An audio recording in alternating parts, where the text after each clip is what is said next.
하나님 아버지, 오늘도 하나님께서 우리에게 약속하신 안식을 잘 준비하는 믿음으로 예배에 성공하게 되기를 원합니다.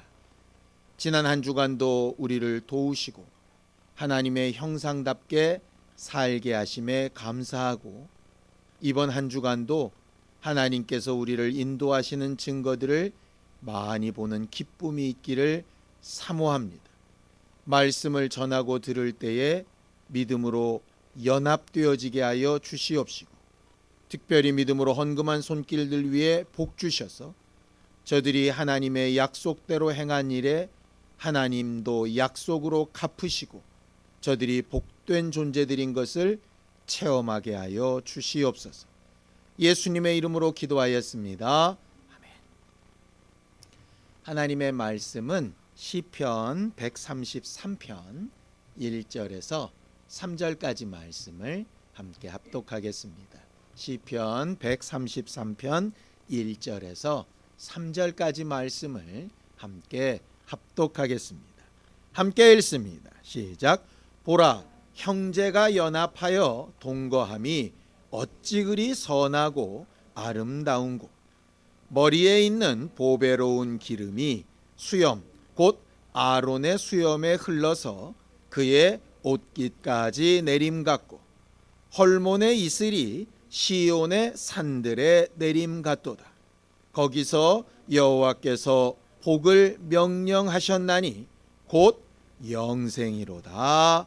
아멘. 옛날에 애국가를 이렇게 쓰는 시험을 보다 보면 늘상 고민하게 되는 단어가 하나 있지요. 표준어로는 하느님이 맞는데 우리는 그렇게 부르지 않기 때문에 이게 신앙적인 판단으로 점수가 깎이더라도 하나님으로 써야 할까, 아니면 점수를 먼저 받아야 되니까 하느님으로 써야 될까, 이게 고민하게 됐던 때가 기억이 납니다. 왜 표준어는 하느님일까? 그냥 불특정한 신을 하느님이라고 부르죠. 그러니까 하늘에 있는 어떤 신이라고 하는 말입니다. 표준어가 그럼에도 불구하고 왜 우리는 아주 주장하면서 하나님이라고 부르느냐 하면, 홀로 유일하신 단 한 분이라고 하는 것 때문에 하나님이라고 부르는 거잖아요. 우리가 부르는 그 호칭 자체에 우리의 믿음의 대상이 딱 한 분, 홀로 계신 분이라고 하는 의미가 들어 있습니다. 사실 그냥 하나님, 여호와라는 이름에는 그런 뜻이 있지 않아요. 영어로 God이라는 데도 그런 뜻이 있지 않습니다. 근데 우리나라 말에만 그게 이게 독립되어져 있거든요. 성경을 좀 보죠. 디모데전서 1장 17절입니다. 함께 읽습니다. 시작. 영원하신 왕 곧 썩지 아니하고 보이지 아니하고 홀로 하나이신 하나님께 영광과 존귀와 영광이 영원 무궁하도록 있을지어다. 아멘. 하나님에 대해서 설명하는데 홀로 하나이신 하나님께 이렇게 되어져 있죠. 하나님이 누구시냐?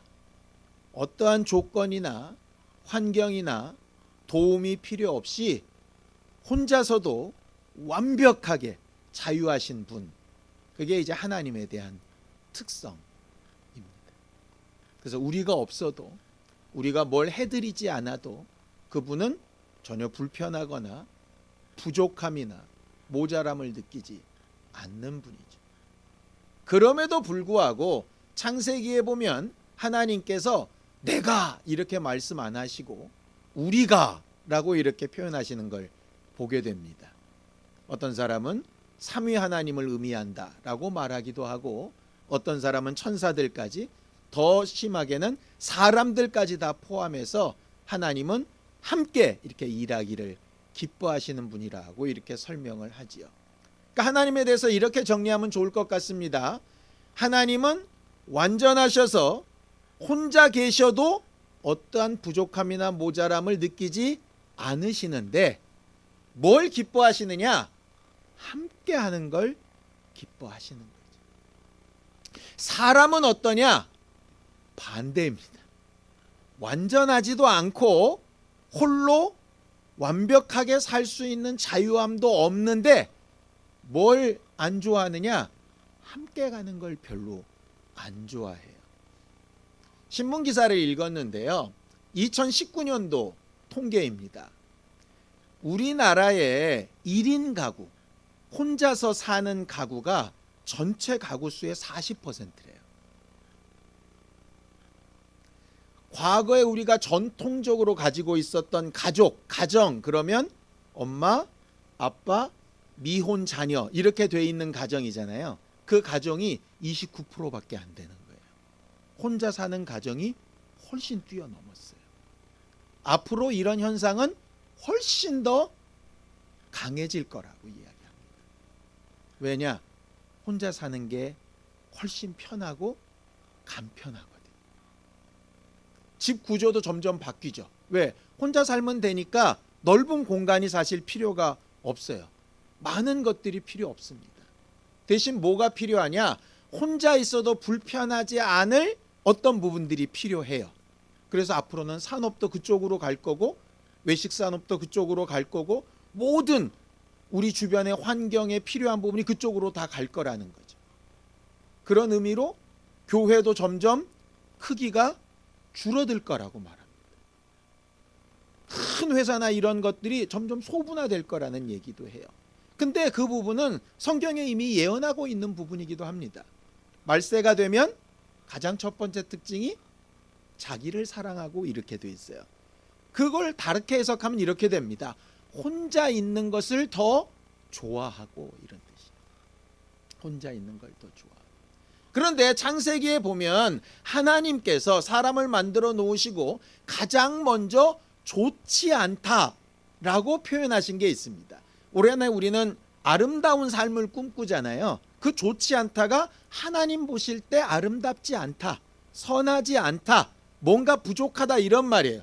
어떨 때 그 표현을 쓰셨느냐? 딱 한 군데 쓰셨습니다. 사람이 혼자 지내는 것이 좋지 않다. 무슨 얘기냐면 하나님은 우리를 만드실 때부터 혼자 지내는 도구로 만들지 않으셨다는 거예요. 혼자서는 살 수 없는 도구로 만드신 거죠. 성경을 좀 보죠. 자, 전도서 4장 9절에서 10절입니다. 함께 읽습니다. 시작. 두 사람이 한 사람보다 나음은 그들이 수고함으로 좋은 상을 얻을 것입니다. 혹시 그들이 넘어지면 하나가 그 동물을 붙들어 일으키려니와 홀로 있어 넘어지고 붙들어 일으킬 자가 없는 자에게는 화가 있으리라. 여기 화가 있으리라는 저주를 내리겠다 이런 뜻이 아닙니다. 도움받을 누군가가 없는 자는 분명한 한계와 아픔을 느끼게 된다 이런 말입니다. 1인 가구가 그렇게 늘어나는데 조사를 해봤답니다. 1인 가구로 살면서 가장 나쁜 점이 뭔가요? 뭘 것 같습니까? 아플 때.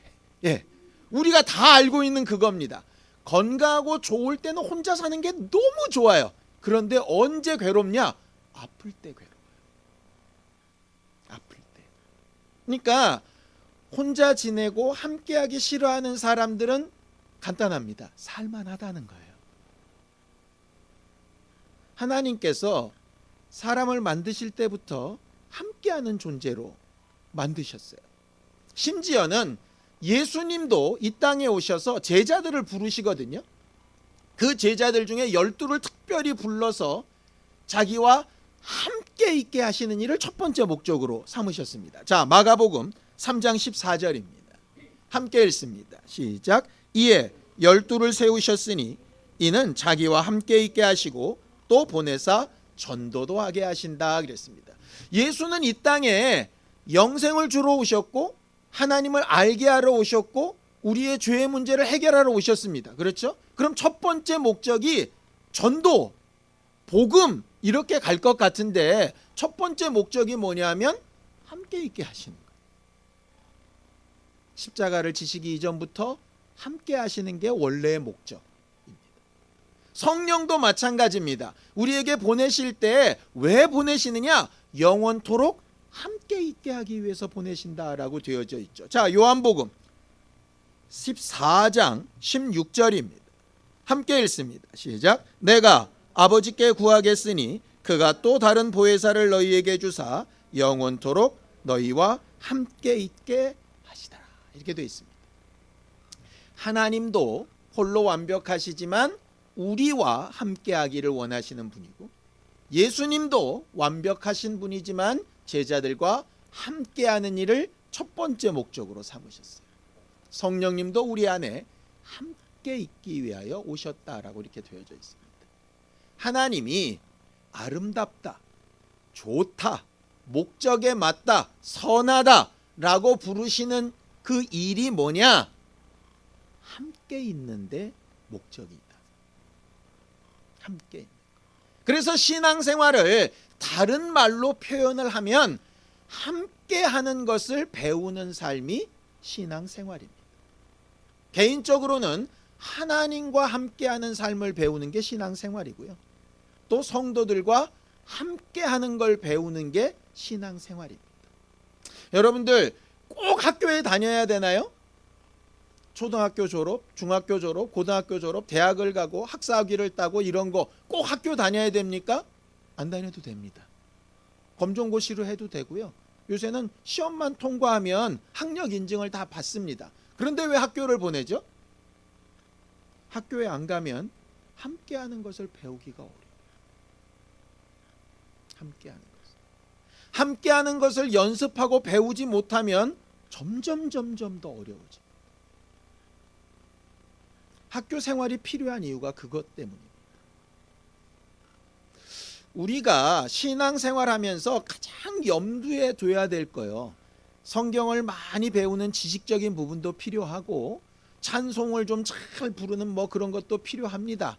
그리고 또 뭔가 내가 하나님 앞에 뭔가 응답을 얻고 내 원하는 것을 이루는 것도 되게 필요합니다. 근데 하나님께서 보실 때 중요한 부분 중에 하나는요, 신앙생활을 통해서 함께 가는 걸 계속 배워나가기를 원하시는 거예요. 여러분들 그 함께라고 번역된 이 연합이라고 하는 단어 히브리어로 뭔지 아세요? 히브리어로 연합, 야곱의 12아들들 중에 한 사람의 이름입니다. 제사장 가문들이 세워졌던 그 이름입니다. 뭡니까? 레위요. 레위가 연합이라고 하는 뜻입니다. 하나님께서 12명이나 되는 아들들 가운데 왜 하필 레위를 딱 집어서 거기다가 제사장 지파를 주셨을까를 생각해 보면 이유는 분명합니다. 레위라는 이름 자체가 연합함이에요. 제사장은 뭐 하는 사람입니까? 죄인인 사람과 그 죄를 용납할 수 없는 하나님 사이에 서가지고 이 둘을 합쳐주는 역할을 하는 게 레위예요. 예수가 그리스도라 그러는데요, 그 그리스도라고 하는 그 직분 안에도 링크해주는, 이 연합해주는 사역을 하는 겁니다. 그래서 교회의 기능 가운데 예배도 있고 봉사도 있고 다 있는데 그 중에 굉장히 중요한 기능 중에 하나가 코이노니아, 교제하는 겁니다. 연합하는 겁니다. 그게 없으면 신앙생활 아니죠. 코로나 사태가 가장 문제가 되는 것 중에 하나가 뭘까를 생각해 봤습니다. 경제적으로도 문제가 되고요. 우리가 막 여러 가지 두려움이나 아픔이나 죽음에 대한 공포나 이런 것들을 다 느낍니다. 근데 실질적으로 가장 큰 문제는 뭐냐 하면 함께 하는 일이 현저하게 줄어드는. 아니 같이 있어도 뭘 함께 할 수가 없어요. 밥도 함께 먹을 수가 없고 대화도 함께 나눌 수가 없고 가능하면 혼자 하라는 거예요. 혼자.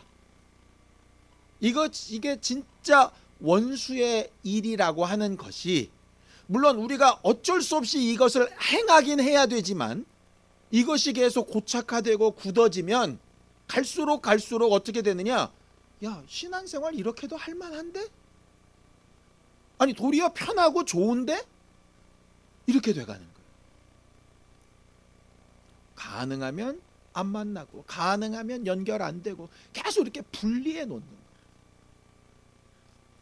원수를 마귀, 디아볼로스라고 부릅니다. 이간자라고 하는 뜻입니다. 그러니까 사이를 떨어뜨려 놓는 자라는 뜻이에요. 마귀의 원래 명칭 자체가. 그러니까 원수가 하는 일은 가능하면 찢어져서 혼자 있으라는 거고요. 하나님이 아름답게 여기시는 거면 가능하면 함께 모여서 지지고 볶고 싸우면서라도 함께 가라는 거예요. 이게 하나님이 보시는 아름다운 삶과 우리가 보는 아름다운 삶의 차이입니다. 하나님께서 이 일을 위해서 우리를 만드셨어요. 우리를 하나님의 형상의 모양을 따라 만드셨는데 그 하나님의 형상의 모양, 주님의 마음, 하나님의 성품이라고 하는 게 뭐냐면 함께 가는 겁니다. 그 함께 가는 걸 가장 잘 배울 수 있는 도구가 가정이에요. 부부관계입니다. 그래서 이 레위라고 하는 단어를 어디 쓰셨나 봤더니 가장 많이 쓰신 것이 어디냐면 부부관계 때 레위라는 단어를 쓰세요. 연합. 그 남자가 여자에게 들어가 연합하고 이렇게 씁니다. 부부관계. 두 번째는 예수님하고 제자들 사이의 연합이라는 단어를 굉장히 많이 썼어요. 세 번째는 교회를 표현할 때 굉장히 많이 쓰십니다.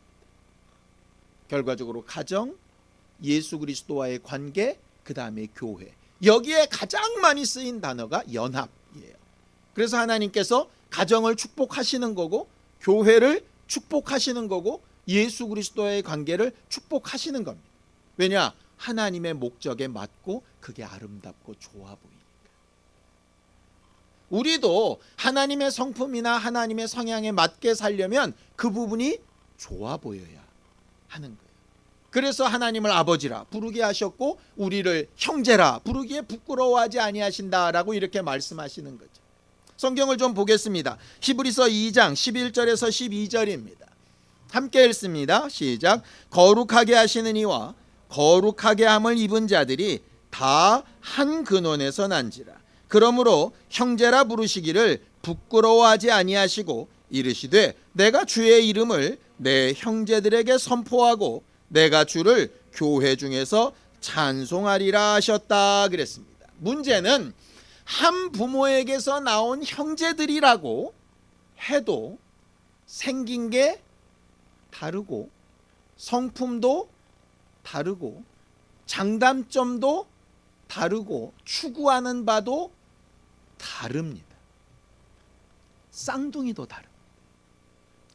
달라요. 다르기 때문에 성경은 함께 하라는 거예요. 똑같지 않기 때문에 함께 하라는 거예요. 왜냐? 내 장점이 저 사람에게 도움이 되고 내 단점을 저 사람의 장점으로 채울 수 있거든요. 그래서 마치 퍼즐이 맞듯이 서로 다르니까 함께 하라는 겁니다. 똑같으면 굳이 함께 할 필요가 없어요. 똑같으면. 그런데 우리는 뭘 불편해하냐? 나랑 똑같지 않으면 불편하다고 느껴요. 나랑 똑같지 않으면. 나랑 똑같지 않으면 왜 불편할까요? 나랑 똑같으면 내 마음 상태나 바라고 원하는 걸 설명할 필요가 있습니까? 없습니까? 없죠. 왜? 나랑 똑같은데 나도 파란색 좋아하고 저 사람도 파란색 좋아하면 설명할 필요가 없어요. 그냥 몽땅 다 파란색으로 하면 돼. 그런데 나는 파란색이 좋은데 저 사람은 달라. 그러면 넌 뭘 좋아하니? 물어야 되고 난 뭘 좋아한다? 말해야 되고 그럼 내가 좋아하는 것과 그 사람이 좋아하는 것 가운데서 뭔가를 또 선택해야 되고 그 선택이 안 되면 제3의 선택을 또 해야 되고 이러니까 이게 복잡해지는 거예요. 사람들은 그냥 나랑 똑같은 사람들끼리 모여서 아무 말할 필요도 없이 그냥 가면 좋다고 생각하는데 하나님은 그게 예쁘다고 얘기하시지 않는 거죠. 아까 찬양 시간에도요. 입계명제가 찬양을 하는데 한 분이 누군지 모르겠는데 다른 음을 부르더라고요. 들으셨나요? 다른 음을 불러요. 만약에 우리가 똑같은 걸 요구하는 사람들이라면 너 틀렸어 이렇게 얘기해야 돼요. 근데 다른 음을 부르는데 그냥 한 음으로 부를 때보다 더 좋아요. 그걸 화음이라고 부르죠. 다른데 어울려서 더 좋은 거. 근데 그 더 좋은 걸 어떻게 찾았을까요? 딴소리를 냈는데 이건 안 어울리네. 그럼 이렇게 하면 안 되겠다. 경험이 쌓여야 좋은 걸 찾거든요. 정답은 얻어지지 않기 때문에. 사람과의 관계도 마찬가지예요. 하나님과의 관계도 마찬가지예요. 성경을 보다 보면 우리가 간혹 답답할 때가 있습니다. 어이구, 이스라엘들 왜 이렇게 답답해? 예수 믿는 제자들 왜 이렇게 답답해? 그냥 말대로 탁 하고 탁 하면 그냥 다 될 걸. 아니요, 그렇게 안 되게끔 되어져 있어요. 왜? 우리는 예수님도 아니고요, 우리는 하나님의 마음을 100% 다 알지도 못해요. 그러니 실수하고 잘못하고 어그러진 게 너무나도 당연해요. 그런데 그게 싫어서 입을 다물어 버리고 행동을 멈춰 버리면 영원히 따로따로 가게 돼요. 부부가 서로 자기의 이야기를 하는 게 싫어서 말 안 하고 계속 그렇게 가면 정말로 따로따로 갑니다. 호적에만 같이 있지 전혀 남남이 돼버리는 거예요. 사실은 언쟁이 나고 충돌이 나고 의견을 내고 뭔가 좀 답답하고 냉각기를 가지고 이러는 것들이 그때는 되게 힘들어 보이는데 사실은 화음을 만들어가는 과정 가운데 하나인 거죠. 성경은 그 부분을 계속 얘기하는 거예요. 그 실수가 완전히 잘못됐다라고 얘기하시지 않는 거예요. 그런 잘못을 통해서 돌아오고 또다시 회복하고 또다시 고침받고 이런 것들을 계속 반복하고 있는 거죠. 근데 우리는 자꾸 하나님에 대해서 뭐라고 생각하냐? 완전하신 하나님이 그냥 처음부터 100점짜리로 다 해버리지 왜 이렇게 가냐, 이렇게 하는 거예요. 하나님은 함께 만들어가는 과정을 아름답다 이렇게 보시는 거예요. 그걸 훈련하고 만들어가기를 원하시는 게 하나님의 뜻이에요. 예수님만 바라보는 아름다운 삶이란 뭘까를 생각을 해봤는데요, 예수님께서 아버지의 뜻을 가장 잘 아시고 그 뜻대로 모든 것을 하실 수 있음에도 불구하고 뭐는 달랐죠? 원함은 달랐어요. 그런데 그거를 맞춰가는 과정을 하시죠. 하나님과 새벽에 가서 기도하시고 말씀을 가르치시고 못 알아듣는 사람한테 또 설명하시고 그래도 못 알아듣으니까 따로 불러서 또 설명하시고 별걸 다 하시잖아요. 예수가 왜 그렇게 하셨을까? 그의 공생의 내내 동안 하신 일은 맞춰가는 일이었어요. 아버지와도 맞춰가고 제자들과도 맞춰가는 일이었어요. 그리고 그것을 아름답다 이렇게 하시죠. 우리가 간혹 답답하고 어렵고 힘들 때가 있습니다. 남편을 보면 답답하고 아내를 봐도 답답하고 애들을 봐도 답답하고 애들은 부모를 보면 답답하고 목사는 성도들을 보면 답답하고 성도는 목사를 보면 답답하고 그럴 수 있어요. 그런데 하나님이 아름답다 하시는 것은 좋다. 그 답답하고 어렵고 다른 그 부분을 이제 어떻게 만들어 갈래? 거기에 이제 관심이 있으십니다. 율법을 주신 이유도 그것 때문이고 예수를 보내신 이유도 그것 때문이고 성령을 주신 이유도 그것 때문이에요. 그걸 만들어 가는 거죠. 교회에 대해서 성경은 이렇게 얘기합니다. 자, 골로새서 2장 19절입니다. 함께 읽습니다. 시작. 온몸이 머리로 말미암아 마디와 힘줄로 공급함을 받고 연합하여 하나님이 자라게 하심으로 자라느니라 라고 이렇게 돼 있죠. 온몸이 마디마디가 다 다른데 연합되어져서 자라느니라 이렇게 되어져 있어요. 처음부터 완벽하다라는 뜻이 아닙니다. 자라나가는 것. 두 번째도 있죠. 에베소서 2장 21절에서 22절입니다.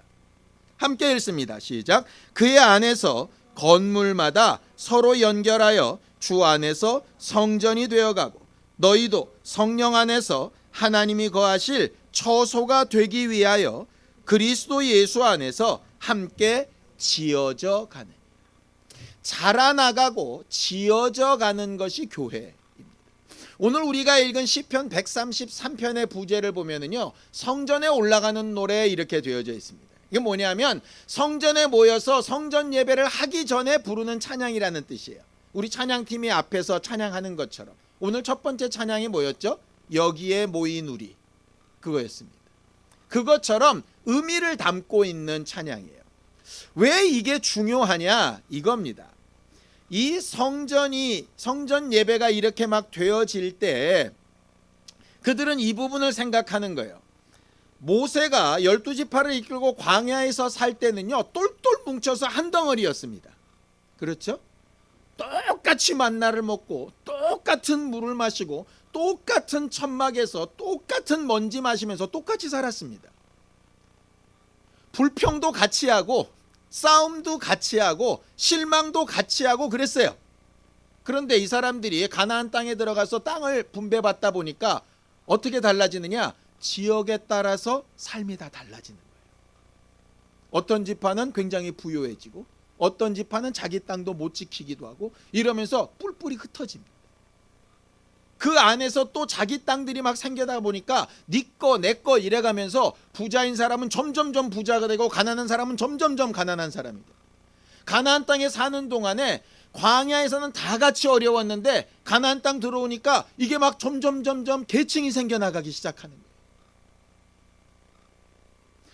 왕이 세워졌습니다. 사울왕의 가문에 친했던 10지파가 있고요. 나중에 세워진 다윗과 친했던 2지파가 있습니다.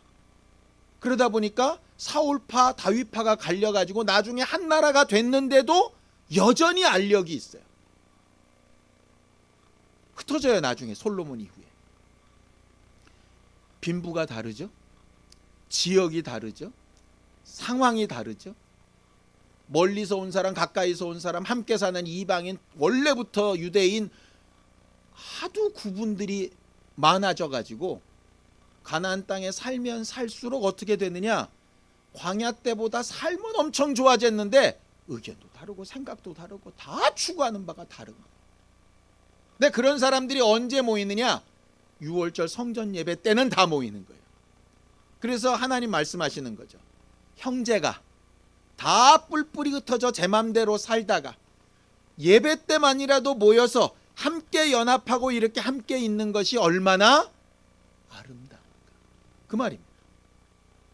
제발 여기서만큼은, 예배하는 요 순간만큼은, 교회에 와 있는 순간만큼은 누가 더 낫네 못하네 뭐 잘났네 못났네 뭐 누가 제가 올래 그러네 제발 그러지 말고 연합하여는 똑같다는 뜻이 아닙니다. 여러분들 그 북한 TV나 이런 것들 간혹 뉴스에서 보면 아주 엄청나게 북한이 잘하는 거 있죠. 매스게임이요. 아주 그냥 짝짝 맞잖아요. 막 소름이 돋을 만큼 짝짝 맞죠. 근데요, 그게 굉장히 아름다워 보이나요? 순간적으로는 아름답게 보일 수 있어요. 근데 그게 365일 계속 똑같다고 생각해 보세요. 어느 누구도 자기 생각 말 못하고 아주 지시한 대로 빡빡빡빡 그렇게 움직이면 굉장히 좋을 것 같죠. 절대로 좋지 않아요. 그건 아름답지도 않고요. 이상한 거예요. 그건 기계이지 하나님이 만들어 놓으신 사람이 아니에요. 우리가 사는 세상에서 100%를 기대하면 바보입니다. 근데 사람들은 그게 옳고 좋다라고 착각을 하면서 사는 거예요. 하나님이 원하시는 건 서로 다르고 각각 다른 사람들이 다르게 살다가 적어도 하나님 앞에 와서는 함께 연합하고 함께 동거하고 하는 그 모습을 아름답다, 옳다라고 이렇게 보신다. 결국 그거예요. 각각의 집에서 살다가 부부가 되었다면 거기서 연합해 가는 걸 아름답다 이렇게 보시는 거죠. 각각 삶이 달라도 적어도 어떤 목적에 의해서 모였다면 그 목적에 맞춰서 뭔가를 맞춰가야 되는 거죠. 그게 학교든 군대 조직이든 가정이든 회사든 마찬가지입니다. 그걸 배워나가는 게 신앙생활이에요. 그러니까 엄격하게 얘기하면 신앙인들이 가정생활도 되게 잘해야 되고 사회생활도 굉장히 잘해야 됩니다. 왜? 그 정신이 분명하다면. 근데 이상하죠? 신앙인들이 사실은 가정생활도 일반인들보다 더 못하는 경우가 많아요.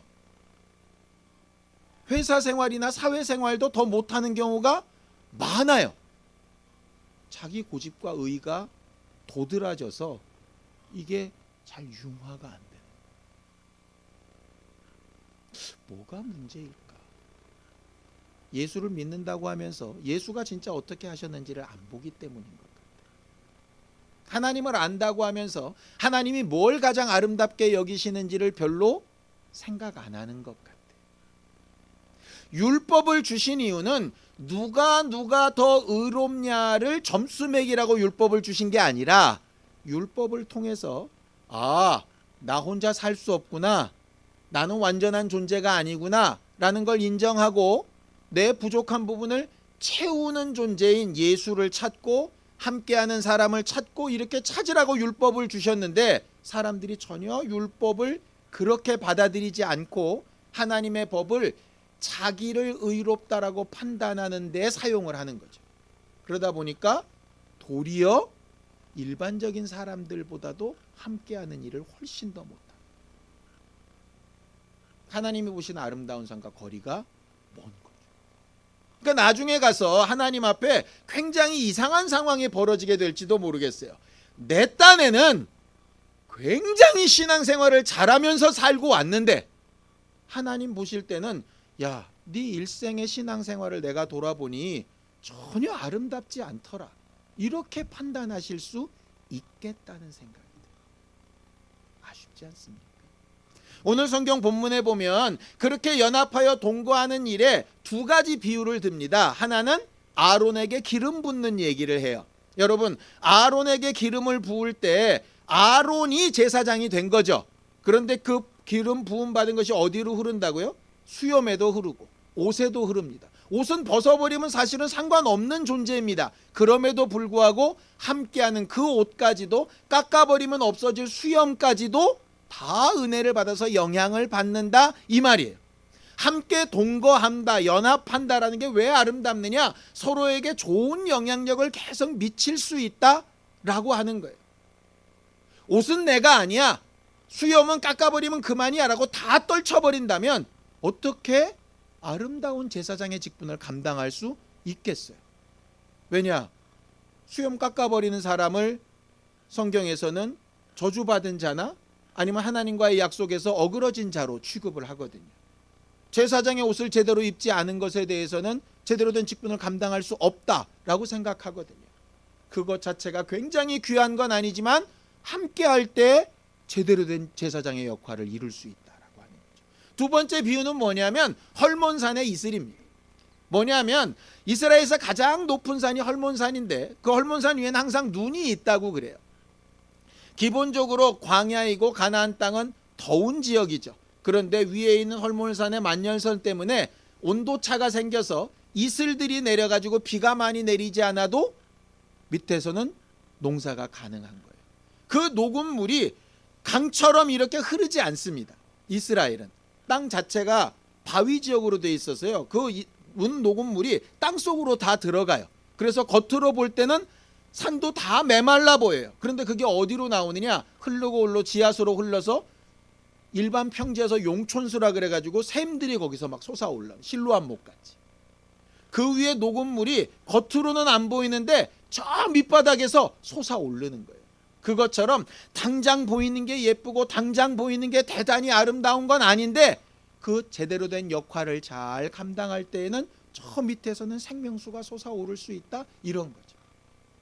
부부관계가 또 아니면 어떤 단체 생활에서 우리가 언쟁이 있고 이러다 보면 불편합니다. 그런 걸 피하고 싶을 때가 있어요. 그런데 그게 없이는 용춘수처럼 좋은 결과가 나오지 않게 되는 때가 많아요. 왜냐? 내 안에 계속 무거운 짐 같은 걸 가지고 있거든요. 물론 맨날 지지고 볶고 싸우는 게 좋다는 뜻은 아닙니다. 목적이 분명하다면 각각 다른 지체가 함께하는 과정들이 필요하다는 거죠. 각각의 삶에 하나님께서 주신 기능들이 있습니다. 간혹 이런 얘기를 할 때가 있습니다. 모든 성도들이 하나님의 마음에 쏙 들었던 다 다윗 같으면 얼마나 좋을까? 바울같이 그렇게 능력 많고 대단한 그런 일꾼들이면 얼마나 좋을까? 근데 성경은 그렇게 말하지 않죠. 한 구절만 읽고 마무리를 짓겠습니다. 고린도전서 12장 29절에서 31절입니다. 함께 읽습니다. 시작. 다 사도이겠느냐? 다 선지자이겠느냐? 다 교사이겠느냐? 다 능력을 행하는 자이겠느냐? 다 병 고치는 은사를 가진 자이겠느냐? 다 방언을 말하는 자이겠느냐? 다 통역하는 자이겠느냐? 너희는 더욱 큰 은사를 사모하라. 내가 또한 가장 좋은 길을 너희에게 보이리라 그랬습니다. 나와 같지 않은 사람과 함께하는 기쁨을 하나님처럼 느낄 수 있었으면 좋을 것 같습니다. 예수님께서 12명의 제자를 데리고 참 답답한 때도 많이 있으셨겠지만 그래도 만들어 가시는 기쁨으로 감격스럽게 그들에게 자기의 역할을 넘겨주셨던 것처럼 그렇게 할 수 있었으면 참 좋을 것 같습니다.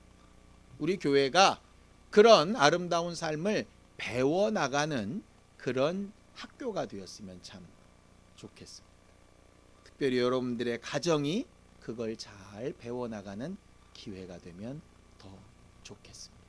함께 기도하시겠습니다. 하나님 아버지, 하나님께서 도우시고 인도하셔서 우리가 하나님과 함께하는 삶, 또 우리에게 함께하게 하신 사람들과 연합하여 사는 삶, 하나님께서 우리를 형제라 부르기에 부끄러워하지 아니하신 것처럼 우리도 서로를 형제라 또 자매라 부르기에 부끄러워하지 아니하고 우리가 각각 연약함과 부족함을 고백하며 서로에게 또 도움과 위로가 되어지며 하나님께서 함께 하시는 능력과 영감으로 풍성케 되어지는 서로 연합하는 교회가 되어져 가기를 원하고 하나님 보시기에 아름다운 교회가 되어져 가기를 원하오니 예수여 도우시고 인도하여 주시옵소서. 하나님 아버지, 우리를 도우시고 인도하셔서 우리의 연약함을 인정하고 하나님의 도우심과 함께하게 하신 이들과의 연합을 기쁘게 여기며 하나님께서 우리를 보실 때에 아름답다 칭하실 만한 신앙생활하는 우리 모두가 되도록 우리의 가정과 교회를 축복하여 주시옵소서. 예수님의 이름으로 기도하였습니다. 아멘. 이제는 우리 주 예수 그리스도의 은혜와 하나님 아버지의 극진하신 사랑과 성령님의 감동하시고 함께하시는 분명한 증거가 연합하여 함께하는 기쁨을 누리며 살기 원한 우리 모두 위에 이제부터 영원까지 함께 있을지어다. 아멘.